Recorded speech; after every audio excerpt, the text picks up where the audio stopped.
Alhamdulillah ya kita malam hari ini bisa berkumpul di tempat yang sangat baik ini dalam rangka silaturahim yang pertama, yang kedua ya ta'alum, zikir kepada Allah bahwa kita punya kewajiban di antaranya yaitu tholabul ilmi.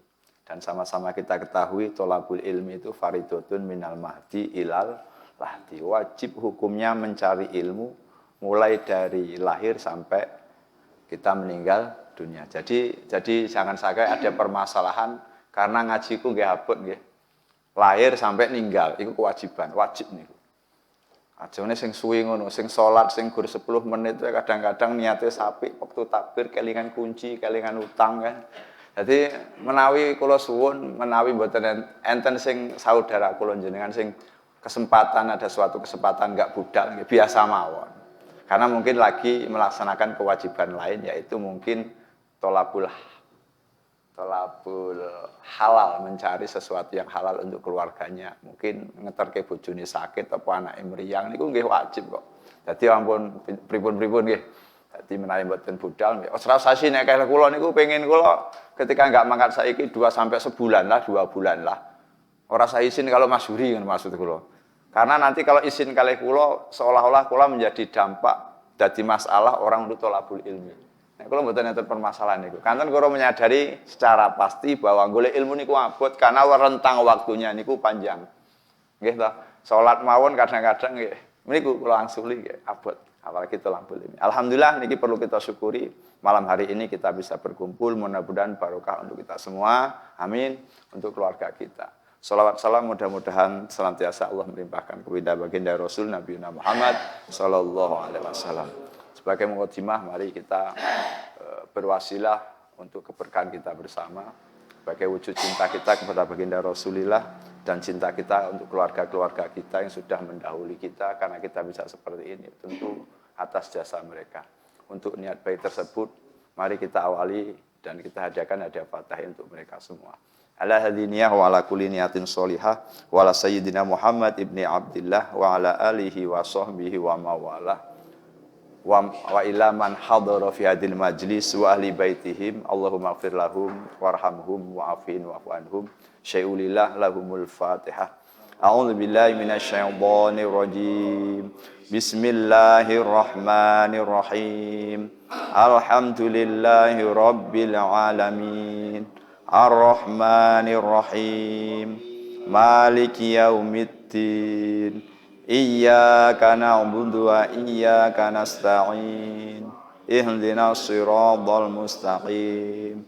Siratal ladzina an'amta 'alaihim ghairil maghdubi 'alaihim waladdallin. Rabbighfirli wa liwalidayya wa li jami'il mu'minin. Amin. Lanjut ke sing wingi mawon nggih, iki pun Al-Fatihah dugi kalih ayat nggih. Kadose ngaten, mboten sepurane mboten budal. Teran hati ini ku nek udan niku nggih macem-macem nggih. Pokoke males wis ngaten mawon sepurane mboten budal dinten minggu niki nggih. Mudah-mudahan tanpa ngoreng rasa hormat niki diwangsuli sekedhik. Dadi dinten wingi minggu winginane niku pun Al-Fatihah kula waoske mawon saderenge kula tuliske melanjutkan ayat yang selanjutnya. Setidaknya kita pernah belajar sedikit tentang bacaan Al-Fatihah karena Al-Fatihah sama-sama kita ketahui itu salah satu rukun yang harus kita kuasai setidaknya semampu kita tentunya dalam melaksanakan sholat 5 waktu karena itu merupakan rukun qauliyah, rukun yang harus diucapkan, enggak boleh dibatin terutama ketika kita sholatnya itu munfarid, sholat kita itu sendiri karena kemarin kalau mungkin mengingatkan sekedar wa ayusmi'an nafsu al-qira'ata. Jadi kita harus membaca Al-Fatihah itu seluruh huruf-hurufnya, seluruh ayat-ayatnya itu harus minimal awake dhewe kita yang membaca itu mendengar sendiri. Enggak boleh dipelankan sehingga kita enggak dengar. Umi-umi tok enggak dengar telinga kita, enggak boleh. Seluruh huruf-huruf Al-Fatihah harus kita dengar, apalagi sampai kordi batin itu parah meleh. Karena yang bisa dilakukan oleh hati itu cuma dalam sholat cuma niat. Selain niat enggak bisa. Karena rukun sholat nanti yang bisa dilakukan oleh hati satu, yang kedua harus diucapkan dengan mulut atau lisan, yang ketiga itu yang dilakukan dengan perbuatan. Maka kalimatnya ada rukun qalbiyah hati, qauliyah ucapan, fi'liyah perbuatan. Jadi Al-Fatihah termasuk qauliyah harus diucapkan, enggak boleh dibatin, diam aja. kok anteng tenan sholatnya, enggak boleh. Secara fikih, ilmu fikih itu enggak boleh. Sholatnya tidak memenuhi syarat sebagai rukun dari Al-Fatihah. Karena Al-Fatihah harus didengar. Minimal orang yang membaca sendiri itu mendengar. Jamaah, seperti itu. Jamaah itu dhom, ditanggung oleh imam. Tapi alangkah baiknya kita sekali lagi mengulangi atau membaca Al-Fatihah. Karena nilai pahalanya ketika membaca ayat Al-Quran, khususnya Al-Fatihah, itu luar biasa kebajikannya untuk orang yang membaca. Ini sekedar untuk menguatkan dari Al-Fatihah, diterangkan di sini Bismillahirrahmanirrahim. Sebelum nanti saya tuliskan mulai ayat 1 lagi diulangi sampai ayat 7. Faslun tasdidatul Fatihai arba'atu asyarota. Jadi tasdidnya Al-Fatihah itu ada 14. Maka kemarin itu muru'ah atau menjaga huruf Al-Fatihah wa muru'atu tasdidatiha, dan menjaga tasdidnya Al-Fatihah merupakan rukun daripada membaca surat Al-Fatihah. Maka di sini diterangkan tasdidatul Fatihati utawi piro-piro tasdid Fatihah itu arba'a asyrota, ada 14, ada 14. Saya bacakan saja. Bismillahirrahmanirrahim. Bismillahi di lafadz atau kalimat bismillah. Jadi kalau bahasa Arab itu kalau mengatakan lafadz itu sebenarnya cuma satu ya. Misalnya Allah itu lafadz. Tapi kalau bahasa Indonesia itu kalimat, bahasa Arabnya itu kalam. Nah, kalimat bahasa Arab itu berkata. Misalnya kata benda itu kalau bahasa Indonesianya kan kata bahasa Arabnya itu kalau di benda.